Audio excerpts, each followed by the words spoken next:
Welcome back to Brelsford Family Homestead. I'm Darcy. Today we're working with cranberries again.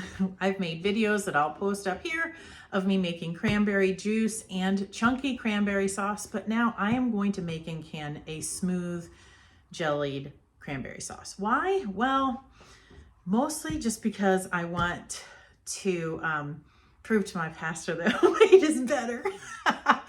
No, really, I want to try to make it so it doesn't have all the ingredients like that canned stuff, you know, at Thanksgiving. I'm sure at the holidays you saw it too, a lot of, you know, don't take away the cranberry sauce, and maybe you're one of them. You like it left in the shape of the can and everything. I'm not really that person. The jellied cranberry sauce that I made, it turned out great. Everybody loved it. And when I opened the jar, it slid right out just like the cans do. So you can do that. I am going to be using the small 4-ounce jelly jars. So if you're going to do this and you do want to slide it out of the jar so it stays in that little log to slice it, you'll want to use, if you're going to use that size, they're straight rimmed. Other than that, you'd need to use like a wide mouth pint.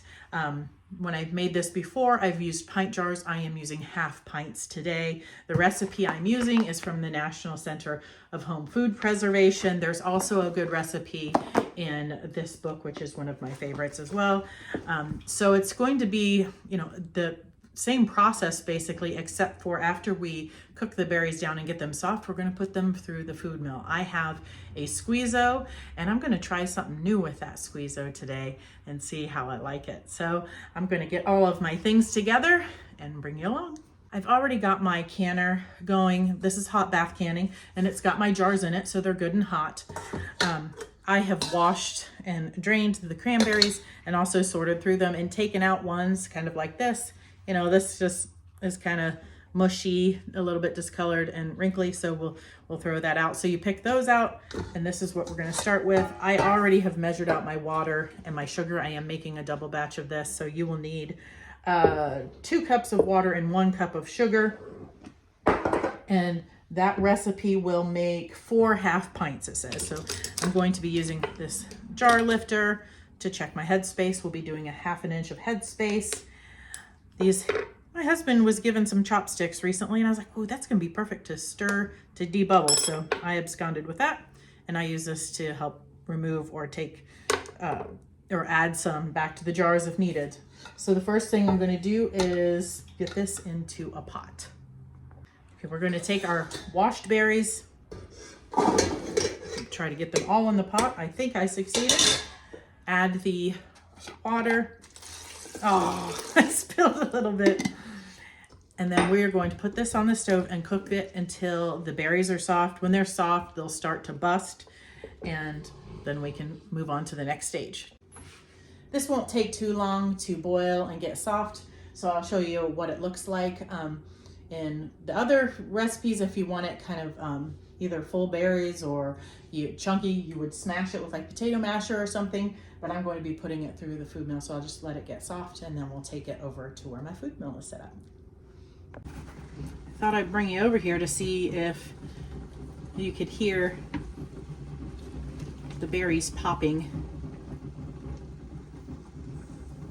Well, now that I turned the camera on, maybe it won't. They were making all kinds of popping noises. So they're almost done and ready to go over. Oh, did you hear that? Let this go a little bit longer, and then we'll take it over to the food mill. Okay, I'm going to show you what I'm trying with my squeezo. I saw this on a video. I forget exactly which one it was. I think it was from last year of on the 1870s Homestead. They were using a food mill, and instead of using the crank, they were using a hand drill. It's like, you've got to be kidding me. Why didn't I ever think of this? So I'm turn that the right way, was it?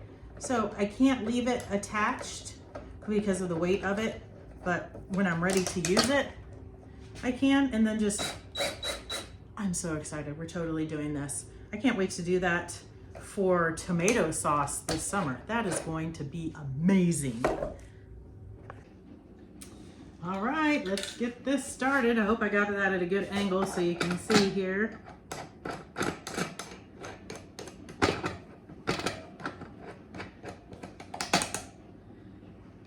seems I can do that. Now this is going to be really hot, so just be careful not to drip it on yourself.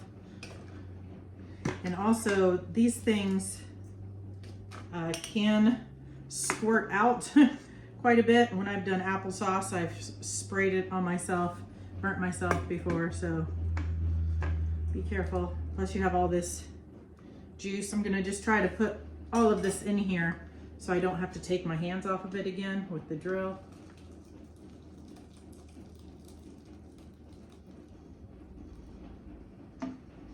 We're gonna put it all back into this pot because we need to boil it some more with the sugar before we can it. Okay. Get all those chunks out of there.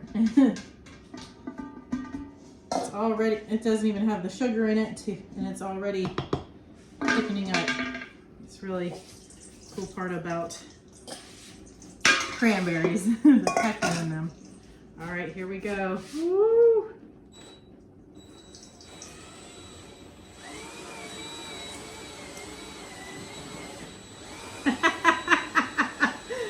Wow. That's awesome. I'm gonna need another bowl. Quick. Hold on.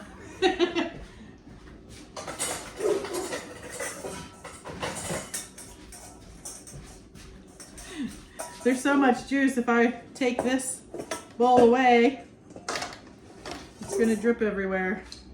Here we go. Wow, I am so excited about this for when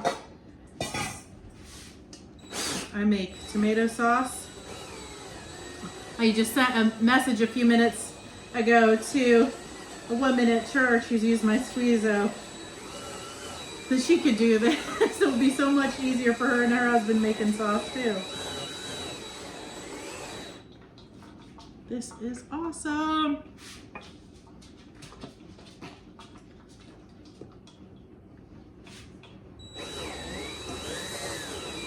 It's crazy. Not sure that this is recommended by the manufacturer. I am fortunate enough to have more than one squeezo, but I can't see how this would actually break it. I could probably go even faster, but wow. So that's all of it. I'm just gonna make sure it gets all the pulp through there. This is amazing.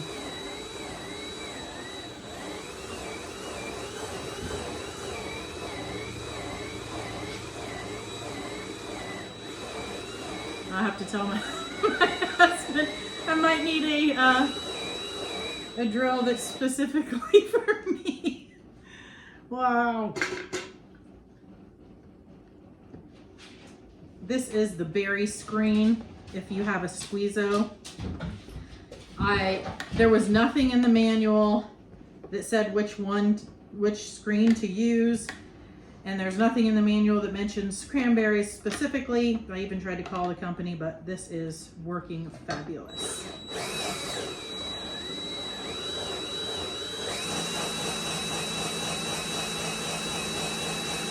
Well, I think we've got it all. Beautiful. I'll bring you over here so you can see. Here's my, oh, well, that didn't work too good. That's the bowl. That looks beautiful. This is what is to be discarded. I'll actually probably give this to my chickens. I'm sure they'll love it. I could probably dry it and sweeten it or something too. I'd have to look into that. Okay, we're going to add our sugar now and boil for 3 minutes, and then we'll start canning. Now, if you're buying cranberries, to do with this double batch, I used one of the large bags. So if you want to do a single, I'm assuming then that the typical small bag would be enough. I need to check, my friend will laugh at me if she sees this, I need to check my store to see if they have any on clearance now that it's January and people aren't really doing things with cranberries. Because I think I only have one bag left in my freezer. So we're gonna bring this up to a boil and let it cook for 3 minutes. She's a boiling. Total of 3 minutes boil. And then we'll take it off and start putting it into jars. Let's get this party started.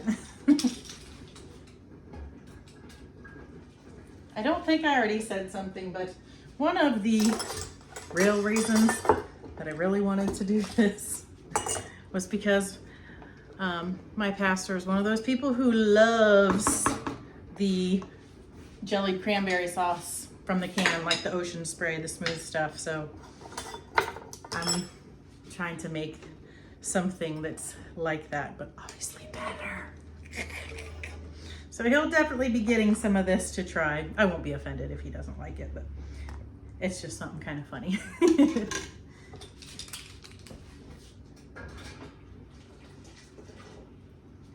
We're doing 1 jar at a time. I do like to take another one out to put the funnel in because this stuff is sticky and will make a big mess. Here, I'll turn you down here. So I'm gonna use this handy dandy new thing to debubble that. Let's see where we're at headspace wise. Woo, good, right on the money. Paper towel, this is some vinegar spray. These are hot, hot, hot jars and hot liquid, so have some things handy to help you in this process. Fingertip tight. Put this in the canner. Now for my area, my elevation, these are going to process for 15 minutes. So you'll have to check what your elevation is to know the timing, but all of it is very clear on the recipe. But I would encourage you to find out for sure the elevation of your property.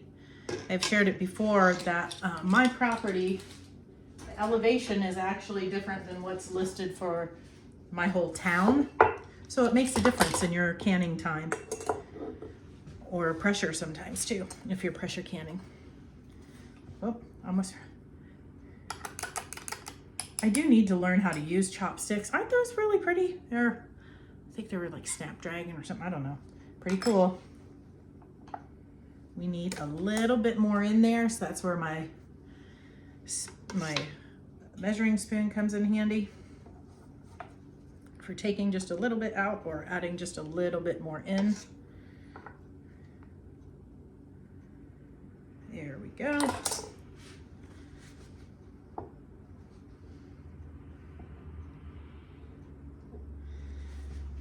Let's see how many I'm able to make. The recipe says, I believe, 4 half pints. I'm doing a double, so I would think 8, but sometimes when I do that, it's 9 when I double because there's a little bit extra. So I'll get the rest of these filled real quick. Got all the jars loaded up. I was able to get 9 of those half pint jars, plus there's a spoonful for me to try.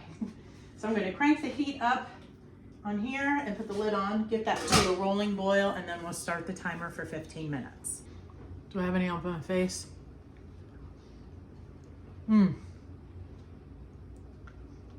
It's good. I think I'm going to have to use that last bag of cranberries to make some more of this. The time is up, so I've turned the heat off. I'm going to take the lid off and let that sit for 5 minutes before I take it out. Whoop. Alexa, stop. That's my pizza dough timer. So I've put a towel down over here, and that's where I'm going to put the jars to sit for 12 to 24 hours, and then I'll check them for seal, wash them off, and label them tomorrow. All right, let's pull these beauties out.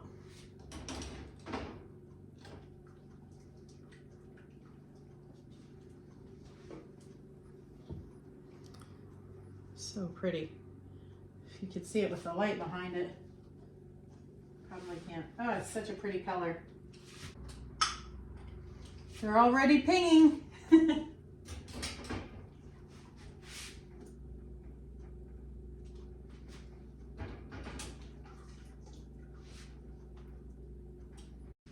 Made a little bit of a water mess there. That's good. They're already popping up. They look so pretty. I'm really happy with those. I'm really excited on how this jellied cranberry turned out and to see what other people think about it. Maybe they'll give up those cans with questionable ingredients. But I will pop the other videos up here where I show you how to juice cranberries and can that juice, which is delicious, and also the chunkier cranberry sauce that you could enjoy any time of year, but of course is popular at Thanksgiving. Be sure to check your grocery stores around this time of year, anytime after the holidays, for discounted cranberries. I have gotten them for as little as 10 cents a bag and bought so many that the grocery store gave me the giant plastic totes that they store those in. So I got a lot. I am going to look for some more. I only have one bag left.